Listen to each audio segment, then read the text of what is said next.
Bonjour à tous, j'espère que vous allez bien. Ça y est, on se retrouve pour la première vidéo de la série. Pendant 14 jours, vous allez pouvoir suivre mes tutos.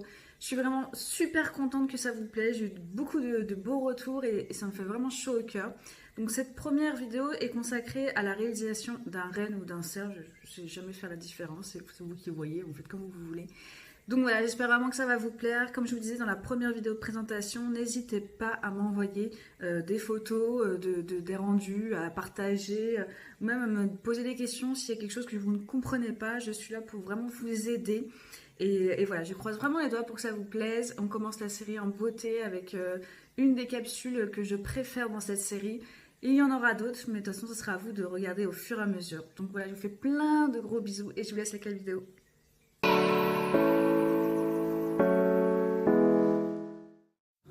Pour commencer, on va prendre la couleur Nuskin. C'est un marronné un peu pêche. Il est très beau, très très beau, assez nude. Que je vais mettre en deux couches, je catalyse et je dégraisse. Et là, on va passer au dessin. Donc, pour toutes celles qui commencent dans le nail art, je vous conseille de mettre une finition mat. Tout simplement parce que sur les finitions mat, toutes les matières, on va dire, accrochent. Elles ne glissent pas comme juste pour dégraisser une couleur. Ça permet une très bonne accroche. Donc, quand vous allez dessiner dessus, vous allez vraiment voir vos tracés immédiatement. Il faut savoir qu'on peut dessiner au crayon à papier ou au critérium et on peut également gommer. Il n'y a aucun problème, n'ayez pas peur de faire des essais, de voir un petit peu ce que ça donne. Je travaille donc moi au critérium et je vous conseille également de travailler avec un crayon à papier gras parce que en plus de la finition mat, vous aurez vraiment un rendu immédiat. Moi je vois très légèrement mes tracés, c'est ce que j'aime et je travaille également comme ça. Mais voilà, plus vous allez avoir un crayon gras et donc la finition mat, et plus votre rendu sera net pour vous. Je fais un bois puis l'autre toujours, c'est pareil pour avoir une sensation d'effet miroir. Il faut absolument une symétrie dans les nail art, surtout quand c'est des personnages comme cela.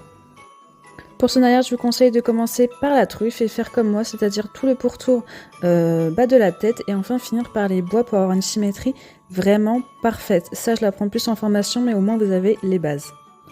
Et là, nous allons combler notre dessin. Pour cela, j'ai pris la couleur Tentation. C'est un rouge flamboyant de chez Montecito. Je fais ma truffe et je catalyse. Nous allons prendre après le gel paint de chez Montecito. C'est un blanc, c'est le meringue. Si vous n'avez pas forcément celui-ci, vous pouvez prendre un blanc, c'est pas d'importance. Il faut juste qu'il soit très opaque. Et je fais mes yeux. Je vais ensuite catalyser et je vais prendre la couleur Terracotta. Donc là, c'est vraiment le marronné du cerf. Je trouve qu'on est pile poil dedans. Vous allez le voir dans la vidéo, c'est vraiment nickel. Donc pareil, si vous n'avez pas forcément celui-ci, vous prenez un autre, hein, c'est pas un souci, vous donnez vraiment dans les références pour pouvoir faire ce nail art là. Après, ça s'adapte à d'autres couleurs. On catalyse, je vais reprendre ma couleur rouge Tentation que je vais mélanger avec du noir. Donc ça c'est le gel paint, pareil de chez Montecito, le Jet Black.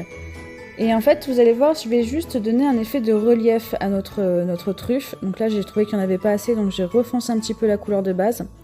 En fait, le fait d'avoir deux nuances de rouge, parce que ça reste toujours un nuancé de rouge, un camailleux, ça nous donne un effet de profondeur au niveau de la truffe.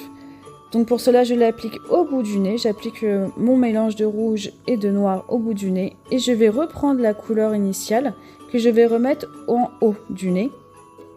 Et je fais un va-et-vient en fait, si vous voulez, pour fondre les deux matières, enfin les deux couleurs, pour pouvoir nous donner une troisième couleur. Et c'est cet effet-là qui nous donne un dégradé.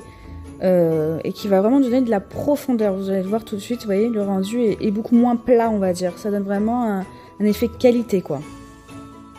Une fois que le rendu nous plaît, on catalyse et on va passer aux yeux. Pour ça, j'ai pris la couleur ciel que je mélange avec un petit peu de finition brillante, tout simplement pour rendre le vernis plus transparent et donner du relief aux yeux. Donc je ne l'applique que en bas, vous voyez, je fais des petits va-et-vient, toujours en petits dégradés. Je catalyse et je prends ma couleur Jet Black, donc c'est un gel paint noir. Pour ces nail art là où il faut être très précis, je vous conseille vraiment des gel paint parce que c'est une matière qui est opaque immédiatement. On n'a pas besoin de repasser plusieurs fois parce que c'est ça qui fait qu'en général ça bave un petit peu, c'est quand on est obligé de repasser plusieurs fois.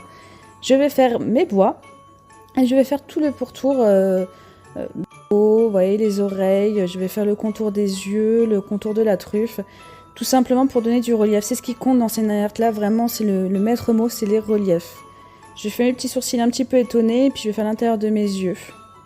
Vous voyez, c'est pas bien compliqué hein, en soi, si la base est bonne, ça suit vraiment très bien derrière. Une fois que ça est terminé, on a catalysé. Je vais passer, pour toujours donner plus de relief encore, au blanc. Donc c'est toujours le meringue que je vais appliquer, vous voyez, parcimonie, vraiment en très très fin. Je catalyse et je dégraisse absolument parce que je vais passer à ma finition mat. C'est une petite astuce, mais quand vous allez mettre le top coat, après le rendu sera ultra net. Vous pouvez faire en brillant, mais c'est quand même beaucoup moins joli. J'espère que la vidéo vous a plu, on se retrouve très prochainement.